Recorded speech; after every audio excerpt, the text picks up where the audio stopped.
وعلیکم السلام ورحمۃ اللہ وبرکاتہ۔ آپ نے پوچھا کہ کیا لیلۃ القدر کے لیے ضروری ہے کہ وہ صرف طاق رات میں ہو؟ تو یاد رکھیے اس بارے میں بہت سارے اقوال ہیں، حتیٰ کہ 50 تک اقوال گنے گئے ہیں۔ تو ان میں سے دو باتیں جو ہے آخری عشر کے حوالے سے نوٹ کیجیے کہ رسول اللہ صلی اللہ علیہ وسلم نے جہاں طاق رات کا ارشاد فرمایا تو ہو سکتا ہے وہ ہمیشہ کے لیے، اور یہ بھی ہو سکتا ہے کہ وہ جو ہے اسی سال کے لیے ارشاد فرمایا ہو۔ تو احادیث شریف میں دونوں قسم کے اشارے ملتے ہیں، کہیں تو جفت رات تو کہیں طاق رات کا اشارہ آخری عشرے کو اسی لیے جو ہے اعتکاف کے لیے مختص کیا گیا۔ اور عین ممکن ہے کہ وہ طاق رات یا جفت رات جس طرح رسول اللہ صلی اللہ علیہ وسلم ارشاد فرما رہے تھے وہ عین ممکن ہے کہ اسی سال کے لیے ہو، کیونکہ ہمیں تو ساری بات نہیں نہ بتائی جا رہی، اسی سال بھی رسول اللہ صلی اللہ علیہ وسلم کا کوئی ارشاد وارد ہوتا۔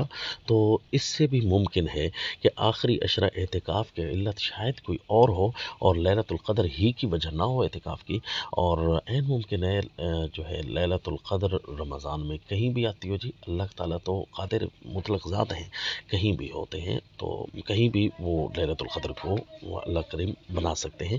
تو اس لیے پورے رمضان میں لیلۃ القدر کی تلاش کرنی چاہیے تھی۔ اور قرآن کا اشارہ جو ہے کہ شہر رمضان الذی انزل فیہ القرآن، کہ رمضان میں ہی قرآن نازل کیا گیا، اور رمضان کی کون سی رات کو؟ تو دوسری آیت میں انا انزلناہ فی لیلۃ القدر، لیلۃ القدر کو نازل کیا گیا۔ تو اس سے اشارہ تو نکلتا ہے کہ پورے رمضان میں ہو سکتا ہے وہ آتی ہو، تو اس لیے کسی بھی رات کو معمولی یا ہلکا نہیں سمجھنا چاہیے، بلکہ اس کی تلاش میں لگے رہنا چاہیے۔ اور پھر یہ لیلۃ القدر اسی طرح چلتی رہتی ہے ہر ملک، ہر علاقے میں، جس طرح جہاں سورج غروب طلوع ہوتا ہے، جس طرح فجر کی نماز ہے ایک علاقے میں ہے اور ایک علاقے میں ابھی تک ٹائم ہوا ہی نہیں ہے، یا کسی علاقے میں ابھی تک جو ہے زور کی نماز چل رہی ہے، پھر اسی طرح فجر آگے چلتی جائے گی، دوسرے علاقے میں ٹائم ہو جائے گا، پھر تیسرے علاقے میں داخل ہو جائے گی، تو یوں جو ہے نا پورا سرکل گھومتا رہے گا۔